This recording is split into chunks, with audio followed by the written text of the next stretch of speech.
Hello, Livepeer community. Welcome to another live stream with TitanNode, the #1 place to delegate your stake. Today, we're going to be talking about the adoption of Livepeer and a couple of topics I'd like to go over for this week's live stream. If you're joining us on live stream, hop into chat. If you're new to the channel, go ahead and like and subscribe. And as always, throw some comments into the chat if you have any questions for future videos. Today, we're going to be talking about the adoption of Livepeer and where we are at with it. Today, we had a wonderful quarterly call. So we had the quarterly topic call for the community. It was this morning. And we talked about a couple of app displays that are being integrated with Livepeer, as well as some other great, exciting community stuff. These are like quarterly calls. And they're usually about an hour long and can be kind of dry as there's lots of Q&A. So in this video, hopefully I can sum it up for you and give you the gist of how it went. So first thing we'll do is go over that call. We had two apps that Livepeer had recently just wanted to spotlight for the community. The first was called Glass Protocol, I guess, and Glass is a live streaming NFT marketplace. So as people are live streaming, they are creating NFTs clipped directly from the original content, which is really, really cool. It's the site is called Glass.xyz, and it's some really smart people behind it that are creating new ways to do live streaming and creating NFTs and doing a lot of creative stuff.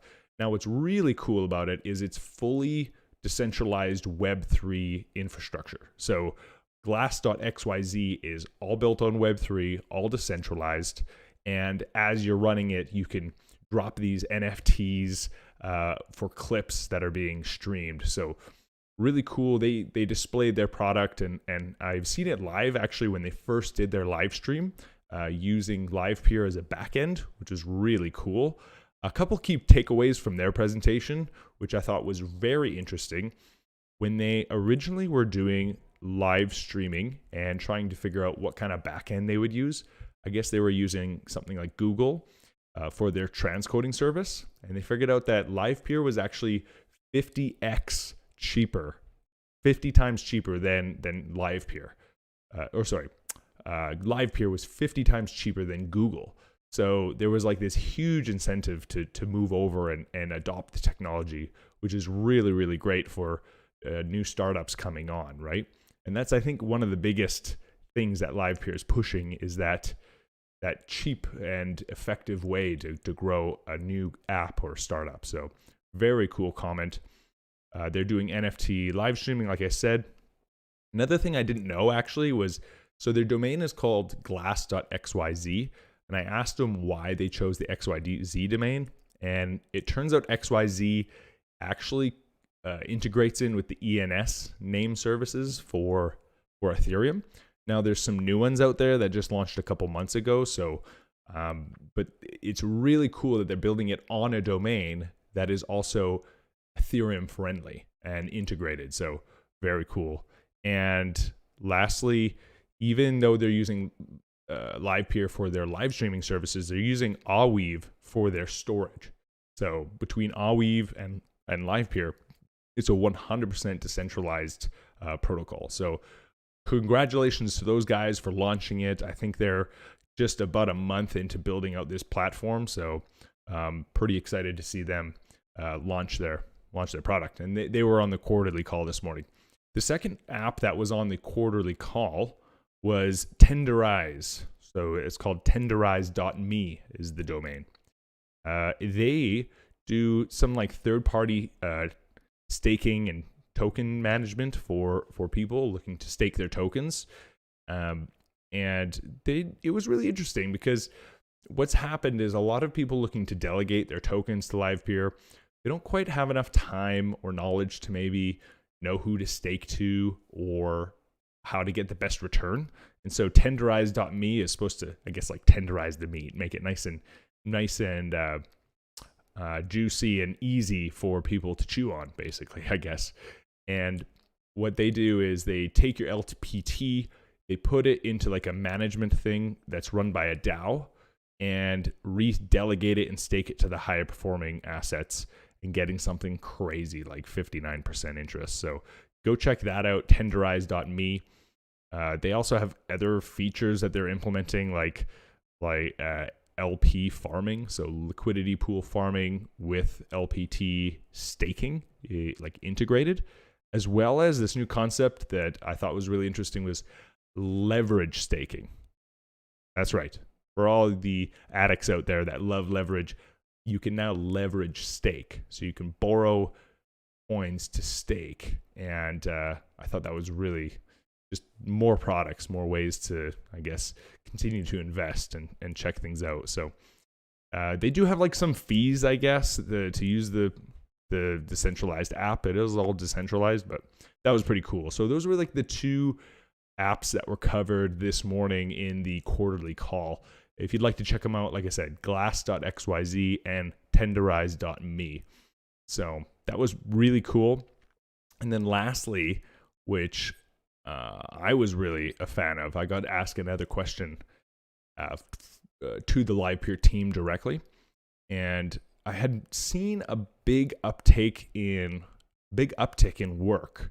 So transcoding work, like a ton more in the last about 3 days. And even if you look at the Livepeer Explorer, you'll see that there's a significant increase in transcoding time and fees just in this last week. So I asked about that because Titanode has never seen that much work come in. And I think a lot of other people are seeing that too, which is really exciting. And basically it was, Yondin had mentioned or made a blog post about how this type of like pattern of lots of streams coming in and then kind of tipping off, and you know the adoption curve of people that are onboarding large apps to use Livepeer, it's following that pattern for large adoption.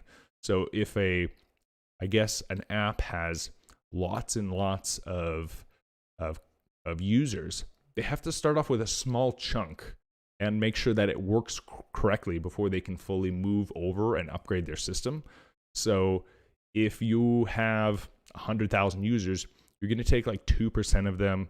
You're going to move them over to Livepeer, run this backend, make sure it works, test it, upgrade it, and then you're going to take them offline. You're going to make some tweaks, and then maybe you'll put on 2 or 5%.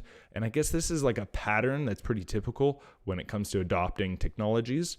And that's probably what we're seeing with Livepeer. So, and then I asked, who is it? And Doug had mentioned, they don't reveal who they are because it's not up to them. They like to kind of keep things, they don't want to announce anything that might upset the customer if they're working on an announcement or building back-end technology. So that to me is some really great news. There's adoption for Livepeer. Big apps are testing it out, and hopefully, we see them gradually increase their transcoding needs, and then we can gradually increase the fees and the network for all the Livepeer orchestrators. So very, very cool.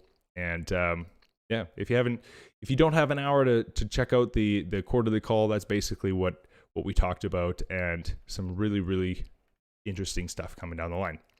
Now, I will just go over like a couple questions I saw in Discord this morning that are kind of relative to the adoption of Livepeer, and then I'll wrap up this the live stream. So the first question comes from Ark, and it is, hello, I have a question about the Livepeer streaming quality.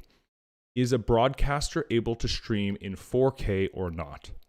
Well, Ark, that's a great question, and the answer is yes. Right now you can transcode 4K video on Livepeer.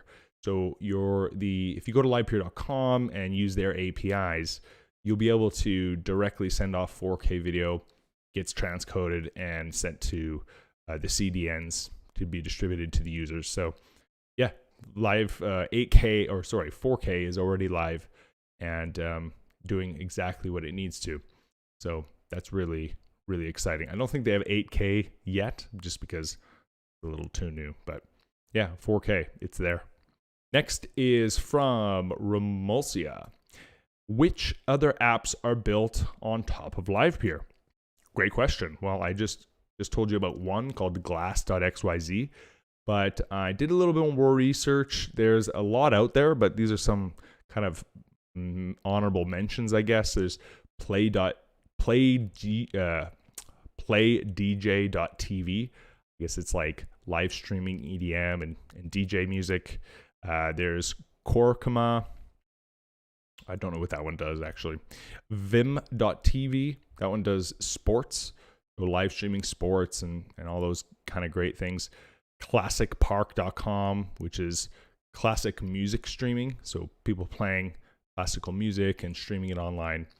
And then, yeah, there's a whole bunch of them, but I won't go through them all here. But yeah, so, I mean, the technology is there, the adoption is coming.